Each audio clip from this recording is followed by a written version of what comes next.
for podcast. This is the podcast where every week we take a random prompt and build an entire world around it. My name is Casey and I'm joined with Isaac. Hello there. So I was thinking about death. I've had many thoughts about death as of late. These Same. are wonderful. Oh, hmm. Well, my goal was to concern you before I gave the prompt, but I guess that's not happening. Anyway, so Death is my favorite topic. I was thinking about how death is often used in fiction, in creative ways. So you'll have things like, say, the Grim Reaper as sort of the personification of death, or you'll have death show up in Puss in Boots You as just want to, yeah, I was about to say, you just want to talk about Puss in Boots. well, briefly, uh, and then you'll have other depictions of death in a lot of different ways that people give death personality. And sometimes it's things like Puss in Boots. It's a death that values life, and then you've got the depictions where you've got death or characters that work with death or bring about death where they maybe enjoy it. Some are much darker, more gruesome than those. And then you've got Harry Potter, where death can be your friend. Anyway, so out of all these different versions of death, I realized something. I don't see any versions of death where death is not necessarily a person, but an organization of people. Organization of Death? Yes, what if death was an organization of people going around and killing people? So the ultimate assassination network. Yes. Yes. And then I thought, now wouldn't it be real fun if the story followed a guy who worked with the death organization, and he was really, really bad at his job. You just want someone who's bad at being death. Bad at being death. Like he runs around and his goal is kill people. But maybe the people who work for death or work as death, they aren't allowed to make themselves known. The world is not allowed to know that these people are going around killing people. So it really is like secret assassinations kind of. And maybe they're very often trying to make death look like an accident or have some sort of a quote unquote natural causes. But then you've got this one guy that's going around trying to kill people, and he's just really, really bad at it. Okay, now while I love the idea of the story, and we can get into it, I have some world building questions. Like, Yes. the natural causes. How the heck does death cause the natural causes? Or is this just, the reality is we get really, really sick from things, but it doesn't actually kill us. Death comes in, kills us, and it gets blamed on these things that just make us really sick. Yes. Like, the world itself can't kill us. It's only death that can. Yes. That is the idea. And that's why some people who have like cancer and it magically disappears, it's just they got a bad death. They got a bad death. And the timeline ran out, and so now they're like, well, we gotta get rid of the cancer, I guess. The cancer just expires or something. Yeah, and there's a lot of different times where people will go to the hospital for something, and then the doctors will say, oh, they're not going to make it. And then this person makes it somehow, and they're like, yeah, they had like a 0.01% chance of surviving, but they made it. There's a lot of people who they always look like they're about to die, where they shouldn't survive some sort of surgery or it's getting stabbed in the head. All these crazy things where people are like, you should have died, but you didn't. This is just where death either was really bad at the job and failed to kill somebody, or death maybe just wasn't present. It's like when I had my accident where my brother hit the mule deer and it crashed into the passenger side, and everyone took one look at that and said, who's ever in the passenger side should be dead right now. And I'm just standing there perfectly fine, not even a scratch, being Yep. like, yeah, totally, yeah, I should totally be dead. I'm not. Yep. I'm fine. That is exactly what I'm talking about. So, Yeah, um, instances like that. so now we got to figure out this organization. Where is this organization? Well, I guess it depends. Or is this an organization that when they kill someone, they're actually like taking the spirit and dragging it away? In which case, they would be like the underworld or the afterlife. Or is this a world where when you die, that's it? I You're think just dead? I think that their spirits being taken away. Um, Okay, in which case, they would be in like a heaven or hell or an in between place where people can get sorted or. yeah, I think that they would either be in an in between place or it would just be a classic in the underworld sort of scenario. Maybe they could just All I be an can imagine is just a skyscraper with a bunch of death guys at their at cubicle desks scrolling through people they have to kill, all wearing business suits, and then they put their lists in their briefcases, and they walk off the door into the real world, and then they drag a spirit in and send them off, and then they're back to their office space to pick someone new. That's I don't know why that's what I imagine, but that's what I imagine is that actually working as death is half assassin, half just desk work, that could file paperwork. lead to I could really see that leading to a lot of fun scenarios where it just involving coworkers and you've got you could have some of the annoying people that work at the office. You could have like the one IT guy who just knows everything that's working there. You've got the person who's been there for years and years and is a grumpy mentor. Well, that insinuates that they're not haven't all just been there for all eternity. Are you telling me that this is a society where they themselves die? Do they occasionally get up on their network and they're like, kill your neighbor and kill your coworker that's just across the cubicle from you from a heart attack in like 2 minutes? Uh, Maybe I mean what I was actually thinking that was these is that the people who are working for death they don't necessarily die, but maybe instead they are already dead. And I had So they were souls that were reaped already? yes, and I was thinking, what if the way that death worked in this world was it's like when you die, you go to the afterlife, but if you before you die kill someone, your fate is to work as death. Even if it's like by accident, like you hit I'm, someone with a car accidentally? I don't know. I'm thinking maybe it should be intentional, like, or it should be murder, because otherwise, with the amount of wars that go on and the amount of accidental deaths that go on, uh, there's a lot of people who are going to wind up working as death, which there would have to be, but True, and if they, yeah, but if they don't disappear, if they don't die, if they don't lose their job, then that stacks up fast.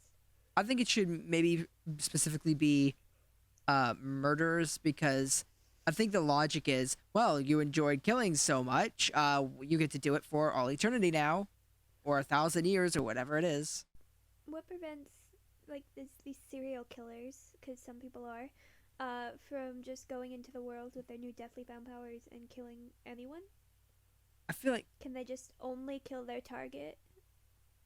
maybe I think we need to figure out what determines whether or not somebody is fated or scheduled to die. Like, is it based like does death know the future and so they know when they need to go in and kill someone, or is death like watching people constantly, or you're assigned a specific person that you have to watch and kill them? So based off of the high, based on the idea that murderers are the ones that are doing, does that mean when someone murders someone else, that person is actually murdered by that person? Like that's the one legitimate death that death doesn't have any play in? That's actually a good idea. Yeah, I like that. Like I assume that has to insinuate that just based off of the logic behind it. But like war, so we're suggesting that like mass battles and stray bullets and stuff, that though is done by death. It would have to be.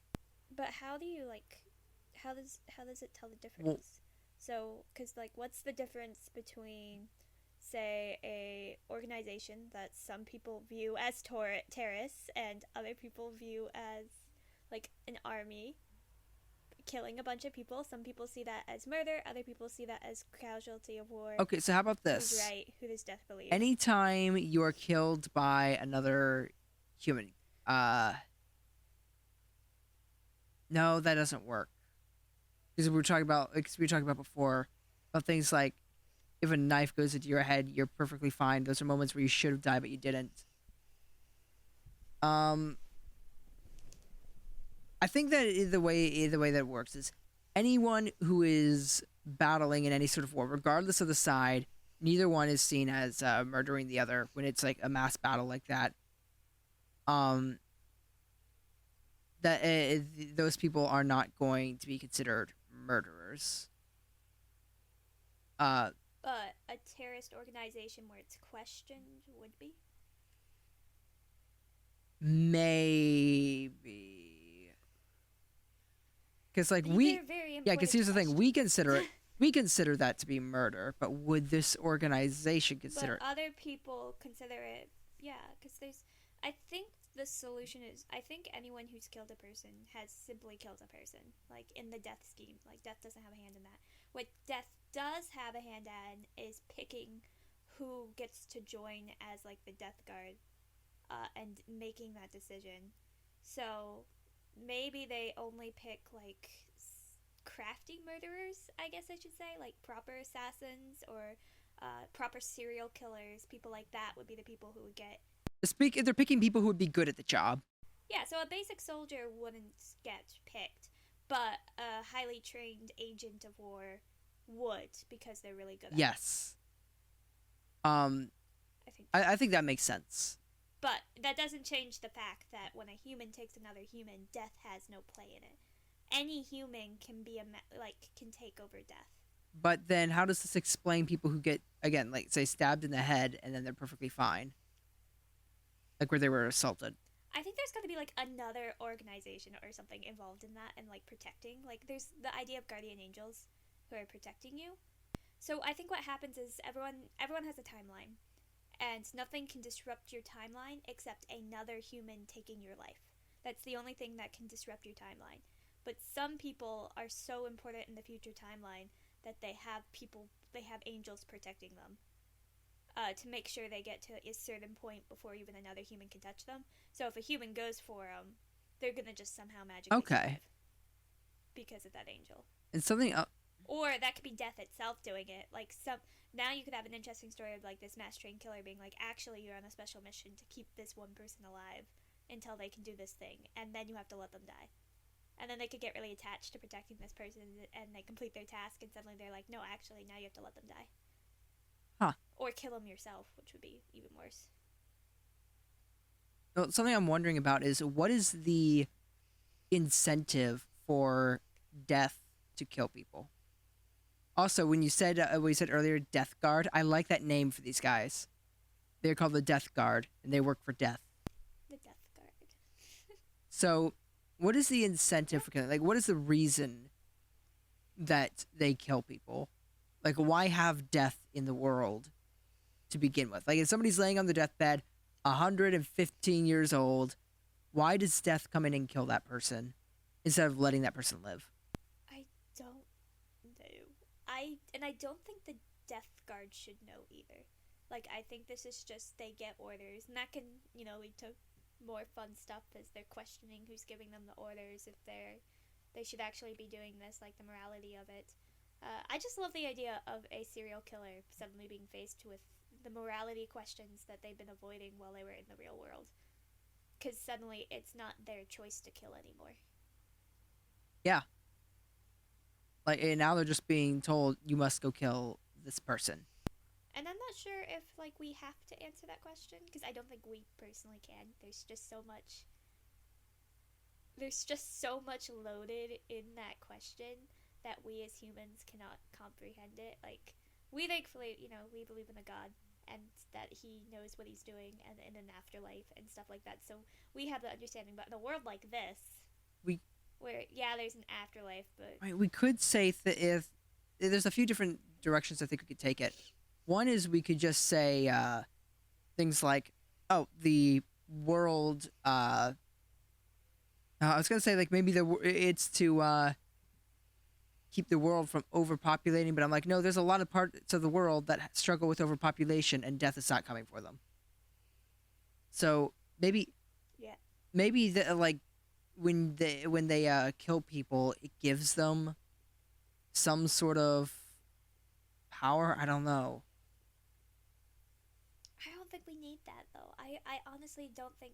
I think this is a story where that question of why is a huge part of it, but I don't think it's a story that can answer it or should answer it. Like it should have a meaning for whoever's intake partaking in the world, but I don't think there We is an could answer say, because there isn't an well, we could answer. have one where it's like somewhere in between having no answer and having an answer, which is where we go back to the timeline thing, where certain people are meant to do certain things in the future, and we need the timeline to play out a specific way, and that involves some people dying. And so Yeah. that actually involves everybody dying over time. And so, uh, there is this greater plan that's in place that and it's their job to keep it running, but they don't fully understand what that plan is. Or even more Yeah, so it dependent. is somewhere between like an answer and also not an answer. Yeah, and I think struggling with that question is going to be an appeal to a lot of people reading it because everyone struggles with that Yeah, question. You can't have an entire story about death. You can't have this entire story about death without raising tough questions that don't have any answer. yep. And now, okay, let's just recap what we've got so far. So we've got a world with a death organization and the Death Guard, who are people that were serial killers and like very well trained assassins, people who would be good at stealthily killing people. Uh, their job is to go out and kill people without the rest of the world knowing that they are killing people. And it's because their lives are scheduled to end on a timeline. Um, so what I'm thinking is with things like the natural causes, like something like a heart attack or some sort of organ failure, uh, things like that. I'm thinking maybe death have and maybe they have like I guess you call them potions, like these little vials with some sort of liquid that they have to administer to these people in some way. So, like for example, feeding somebody, getting into somebody's house, sneaking this potion onto their food to poison them, and then that causes a heart attack. Well, I don't think it can be related to food just because if you think about like modern day and how we can analyze foods Well, this would be and magic. stuff like that, and or It would be it'd be magic, so it could only kill that one person. well, maybe it could kill somebody else, and they could accidentally kill other people sometimes. So they have to be very careful with it. But can it only kill like one person though, or something? Uh, Like what if a bunch of people? Like what if you put it on somebody's chips, and the dad is snacking on the chips and is gonna have a heart attack behind that, but then he shares his chips with his like 7-year-old daughter. Are they both yes. gonna die? And so that's why they have to be very careful with how they do this. Why don't we have more accidents like that? That's true. That's true. I get. Like kids would be having heart attacks all the time. That's true. I guess. Or is this like another thing with so since they also play the secondary role of protecting people who are trying to be murdered, who they need to stay alive for the timeline, does that mean like they could poison the entire meal, but then they also have an ability to prevent the other people from dying except for the one person, so they can all eat the meal, but only that one person will die? Maybe. Maybe. I like the idea of they have to target a specific person, but there's a chance that they could accidentally kill someone else who is not meant to die. And then once that happens, suddenly the timeline is thrown out of whack, and they're like, "Oh, now we gotta file a bunch of paperwork and reorganize a bunch of stuff to get everything back on track." Yeah. But also, but here's the thing: like, if they can kill other people accidentally, and again, you giving like psychopathic murderers this ability to go back out into the world and kill people, they're not gonna stay on task. They're just not. Okay, so what if there was a I guess you could call it a training program where there's assassin or there's death guard veterans where their job is to they literally just keep an eye on the new people coming in and make sure that they are unable to uh go on a rampage and kill other people. Maybe they could have maybe I'm thinking that they've already got these magic potion things. We're already working with the underworld stuff. What if they had like, I guess you could call them magic gadgets, where it would be the equivalent of something like a maybe a shot collar for the new trainees, where if they get up to misbehaving or they're about to kill somebody without doing it stealthily, they are stopped. But here's the thing: these are, especially if we're doing like serial killers. Serial killers are the type of people who will act like they're perfectly on board, and then the moment they see a chance, they're gonna go on a very systematic murder spree. They're gonna be pretty good at not getting caught, despite like deaths, others' minions. Like, it's just, we're giving people who would abuse the power of death, the power of death. Yep. Like, which I love the concept, but it makes me think that as interesting as the idea of them being able to kill other people accidentally, that just can't work in this story if we want the type of story with these type of characters in it. Like, we'd have to make it so they can only kill the people that they are assigned to kill. Like, if they try to kill someone else, it doesn't work. I mean, that could really explain a lot of uh things too, where people don't die in areas that they really should have. Like, say it's like, oh, I need to kill this person who's in a car right now, and then they cause the car to crash by like blowing out the tires and I don't know, freezing the steering wheel somehow. So the car flips and tumbles everything. Everybody in that car should have died. Only one person died. But then, and then you could have instead, like, if you really want to do a really dark and twisted story, which are my favorite type, is you could have a person who realizes he can't kill more people than the one person he has a target for, but he can cause extreme pain to other people via the methods of his deaths.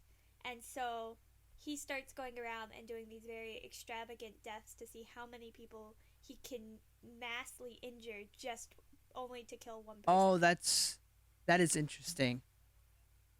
I do think that that is a very dark and twisted idea. Another idea that I just came up with Yeah. that I think would make for an interesting story is is you got this guy who dies. He's a murderer, uh, but then eventually he gets killed, and he is sent to be a death guard. And then after he's a death guard, he's told, "Hey, we're gonna give you this job to go and kill a bunch of people." And it's like, awesome! I have the ability to kill them now. Wait a second, I can go and kill my murderer. And then he finds out he is unable to kill his murderer. And so what he does, he tries to take the jobs that he has, where he's told you may go kill this person, and he tries to kill them in a way that it looks like a crime and a murder that he can pin on his murderer, and then tries to get that person's family members or friends to get revenge on his murderer, so that they would go and kill him. Or even he just, this is like the ultimate ghost revenge, where he instigates all of the killings that he gets to do around where he can cause this person the most pain. Like, he causes the death. He realizes, oh, at this point, this person I have to murder will be at this place where this person who murders me's like girlfriend or brother or sister or something is at. I can cause that person a lot of pain now thanks to this. And then you switch to the perspective of this person who's done the murdering and is so confused why after he's done this murder, so many horrendous things are happening to everyone he loves and himself, but nobody's dying. but everyone he knows and loves is getting horribly hurt, and he's like paranoid about it. Well, that's really interesting, but how would a story like that end? I'm wondering. I part of me I don't like the guy finally dies and he gets invited obviously to join the death guard as well, and they meet. And then he's just like, "Yeah, I was the one who did that." And you just have—I don't know—you have a really awkward moment. I mean, I don't. I feel like there needs to be some sort of arc here. Definitely, there definitely needs to be more than that. But that's my first thought. Is that I don't know. I'm like envisioning as a manga or something, and they're just you just have the image of them standing in the office building in their suits, and it's his first day of work, and he sits there and he's like, "You," and he's like, "Yes, it was all me." The end. I mean, I think that what might need to happen actually. I have an idea. What if the guy that he? What if the guy that killed him, that he's getting revenge on, uh, while he's going and getting revenge on him, that causes him to have an arc. Not the main character, but the guy that killed him. He goes through an arc where all these horrible things can actually cause him to think, oh, this is for all the evil deeds that I've done. And he starts to turn his life around.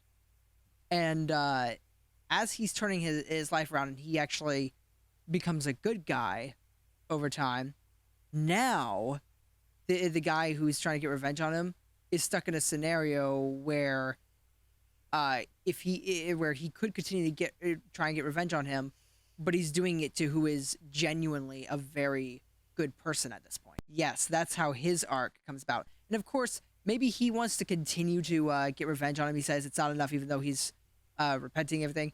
Then maybe some best friend or mentor character who is also a death guard has to come in and say, "Look what you're doing. You have become an absolute monster." Well, there's also, I think, a really interesting shift that would be happening is that because this person is a murderer who's still alive, and the people he's hanging out with, who he's close with, probably aren't like the nicest or greatest people. So the Death Guard has like no issue, like injuring those people in comparison. But then suddenly, this guy turns his life around and say he gets into like a bunch of charity work and stuff like that, and suddenly the people he's close to are really good people who don't even have like a sketchy past for him to like justify what he's doing. So now, in order to hurt him, he has to hurt these really more innocent people. And especially if you have, say, these are both two assassins who were trained not to kill the innocent, but they genuinely thought they were like killing. Because I feel like that is Death Guard characters that could exist. Like there are Death Guards who were trained assassins to kill bad people. Like I definitely think that the Death Guard is not just made up of serial killers and crazy people. It's also largely made up of people who are, assassins who are, trained to do this. People who, and maybe people who just killed somebody once and it was out of revenge at one point, or they're killing people who they believe will cause some sort of horrific deed in the future. Things like that where it's not all a bunch of crazy mass murderers who are just mentally insane. There are a lot of much more sane people, and a lot of, you could even say, like, there are several very nice people in the Death Guard where their job was take out terrorists or take out criminals, or things like that. Yeah, so now imagine if you have this story so now your main character, he's not a serial killer. He was just, say, like, an assassin whose job was to take out really bad people. But in one of his missions, the really bad person got him. And so now, as part of the Death Guard, he's making it his mission to use the deaths that he's doing to cause this person pain and suffering. Especially, say, if this really bad person did something personal to him, like killed someone he loved or something like that before killing him. Like, there's a whole lot of reasons why he could really want revenge on this. And so he's doing that, but by doing that, he's convincing this other person to turn his life around. And now he's forced with, like, these moral ideas of, like, oh my gosh, this person, who I thought was the absolutely worst person in the world, is capable of changing and becoming good. What does that mean for all those other people I killed? What does that mean for all the people I'm killing now? Why am I actually doing this? How many innocent people am I killing right now? Like, what is the purpose? And, like, starts questioning the whole system and these two are you have these two characters having this dialogue with each other without ever having to talk or know each other's exist. One of them not even knowing the other exists still. And I just think it'd be such a complicated story to write, but I think it'd be so good. I have an idea. What if he Yeah. keeps on going and trying to hurt him in a bunch of different ways, and he starts descending in becoming a very evil person. Then you have that mentor or friend or whatever, like I was talking about earlier, who comes in and says, "Look what you're becoming. You are becoming just as bad as he was while he's trying to turn his life around." And then this person, he has our main character has that arc, and he becomes a better person. But then after he starts to become a better person, and after this guy that he's been trying to get revenge on is becoming a better person, turning his life around, and is doing amazingly good work in the world, then he gets a letter that says, "Your next task is to take this guy out." So now Oh. that he's decided, I'm no longer going to hurt him, now he's being told, no, now you have to take him out. Now he needs to die after he's become good and he's doing great work in the world. At this point, I think it'd be really interesting if he said, "No, I can't do that," and deliberately disobeyed Death and said, "I am going to make sure that he is alive," and he'll try and find some other way to keep him alive, and he'll maybe try and kill other people who are bad to shift the timeline in a way. And we'd have to figure out a way where he can kill other people. Well, he That's the can't thing. We have kill to figure out a any- way kill that other he people. can kill other people in a way that Yeah. shifts the timeline so that this guy's death is no longer necessary. It'd be a whole thing, and then we could have like a fun, like insight to the brain behind the death area as he tries to figure out how to access the timeline and kind of what the timeline looks like and how to change the timeline and that stuff. Like, a whole, maybe he's been kind of stuck to either his office space or the real world, and then now we're actually going to dive deeper into the corporate building and learn more about it in this. I guess, what would this be, like the fourth act? Yeah, something like that. I can't help but like imagine this as a manga series, and so I it's think just, like, it could four work as a parts. manga. This feels a lot like a manga. I think it feels so manga. Like I can just imagine the little boxes with drawings and stuff. I think it'd be so good as one. I feel like it has all the elements of like a really good one, like death and office culture, and we just need a weird romance thing in Okay, there. so We're good to go. I don't know. No. We We don't got to actually figure need one to. out. We're committed Oh. now. We got to figure one out. So, female character. Let's throw her in. I don't think coworker is weird enough for a manga. Okay, here's the thing. I don't want to just force. No, we're a doing female it. character into We're this doing story. it. Just so that we can say manga. But I think you're gonna get canceled for this just to force. Oh, I'm sure there's gotta be mangas out there where there is no romance. Sure. I can't think of any, but then again, I don't have much access to any, and most of the ones I have owned or watched have have have been romance ones. Even the Death Note has a really weird romance in it. Full Metal Alchemist. I haven't. I've it, seen so- most of Full Metal Alchemist Brotherhood, and there's no romance with the main character. Okay. But I think it's fine not having one. I don't think the story needs. I don't wanna force that in. This story has so much going on. It does not need a romance. I feel like if we threw a romance in, it would just distract from the main plot. And I have read too many books and stories where it's really good, but they have this random romance thrown in just for the sake of a romance. and Yeah, it ruins it. I mean, I was wanting to do it purely because you said manga, and I'm like, okay, let's make a forced romance, and we're gonna have to have him fall in love with what has to be the weirdest, most uncomfortable relationship out of all of them. Who could that be? How about the guy that he's getting revenge on's daughter? There we go. No. No. Stop. I was thinking more of like some random girl that somehow found out that the Death Guard was a real thing and is now worshipping the feet they go on. Very Death Note, like go full death, like the girl in Death Note. Just that for him. Well, that would be Gets one interesting. of those Yeah, girls. that is something else that I'm wondering about. It's like their job is to stay secret. They cannot get caught killing people. What if somebody does get caught? I have no clue. To be honest, I don't know what happens at that point. Something's bad's Um, gotta happen, but like something really bad, like ceasing to exist or something crazy like that. You can't get caught. yeah, maybe they're called back to back to death, and then one of two things. One is I thought, well, maybe they are sent to the afterlife, but then I thought no, because I'm sure there's a lot of people who would intentionally get caught then. Mm-hmm. Uh, so maybe another option is they get caught, and then maybe their identity is changed somehow. Like I don't know, they have to go. This is a weird idea, but they would have to go through like some sort of transformation to where they are unrecognizable. I mean, I feel like that already has to happen because I imagine these are dead people. They're not gonna come back as their dead selves.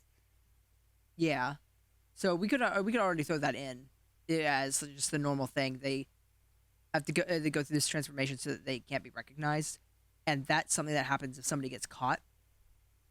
So now you've got the police just looking for a murderer that doesn't exist. But what if somebody figures out that there is a death organization? What happens then? I mean, either that person gets targeted, like suddenly they have to die now, and the timeline just gets reshuffled around to allow that person to die. That could be an interesting plot point, like towards the final act where he's trying to save this guy that he was trying to get revenge on. He says, "Okay, I'm not allowed to kill anybody who's not on the list.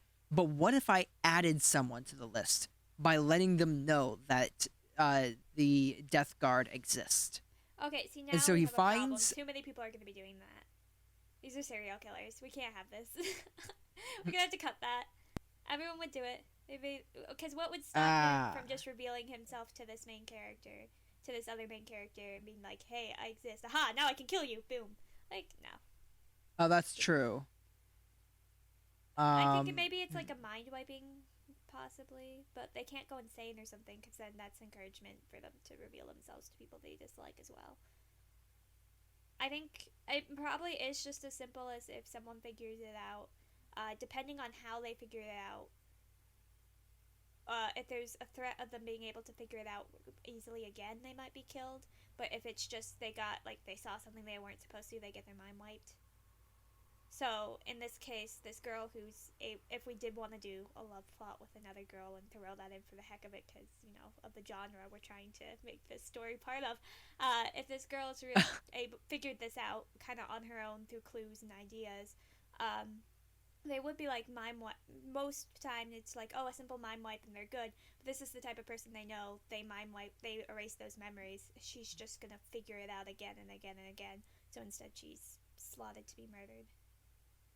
what if she gets her mind wiped, but the problem is that she was recording her information. Like she would do a like a daily diary almost Like like they could of her erase that progress. stuff. But what if they weren't aware of it? And so she would go and rewatch this and be like, I didn't record this, did I? And then through that, she's like, I don't remember this, but clearly I made it.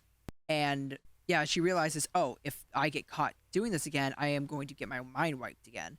And so she just keeps on recording what she's doing very secretly as she's investigating it, so that once she gets her mind wiped, she's got footage and notes written down that let her know all the information that she had lost.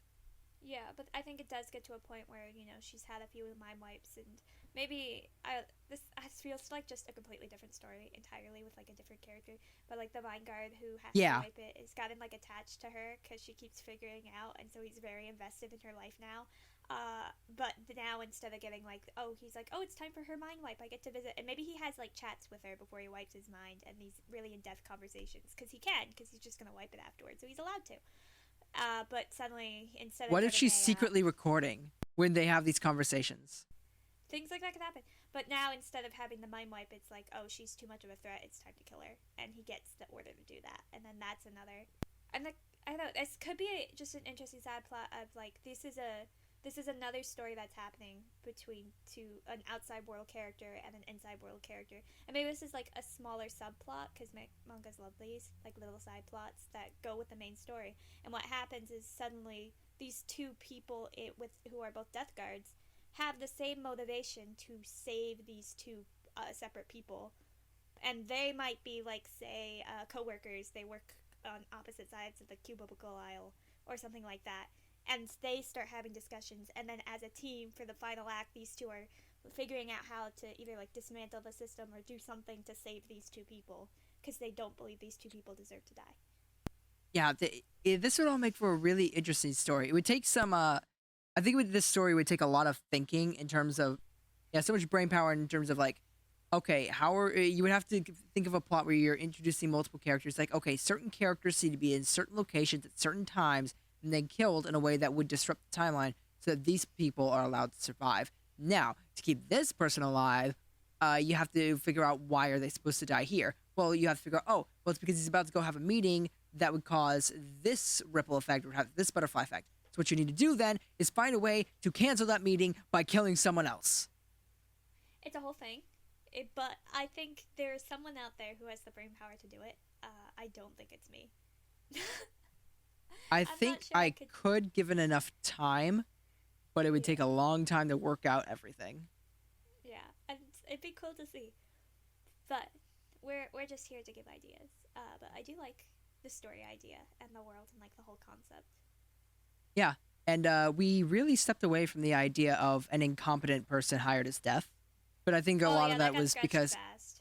yeah, it wouldn't work as well in the world that we've created because of, yeah, because of the way the hiring process works. That story wouldn't work as well unless maybe you had somebody who was hired for one job to go and kill somebody, uh, did it poorly, but made it look impressive, and so he's hired as a death guard even though he really shouldn't be.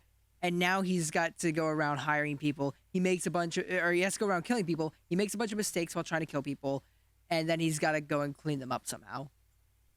I don't think that's as good as a story as what we came up with. I don't think it's as good as a story, but it could make for a fun comedy It could. involving a lot of death. There you go. Yes, the best types of comedy. Yeah, there are ways that you can make death comedic. Yeah, but I think our first story, the one we veered off with several times, we had things where we're like, oh, they could do this, and then we're like, actually, that makes no sense. Can't do that. Yep. That's the But fun that's of just world part of it. building. Yes. Yeah, you realize you've got something that doesn't work, and so you have to restructure a bunch of other stuff. But it was fun. I like this. Yeah, I like I'd it. love to see someone do it. Again, this is your weekly reminder that all of our ideas are for use. People can take them and do things with them. It'd be cool if you like left a comment or something and told us that you were doing something with it, so that way we could see it when it's done. But even then, you don't have to. Just do what you want with it. We come up with too many ideas. We don't have the time to make all these stories ourselves, so Exactly. it's free for anybody to use all these different ideas. Yeah. Like, So, please, I love actually, please use them because then they don't go to waste. Exactly. But I think this is a good place to end it here. Thank you so much for joining us. We'll be back next time with another prompt and another world. I would say with less death, but knowing us, there'll probably still be death. Yeah. All right. Bye, everyone. Goodbye.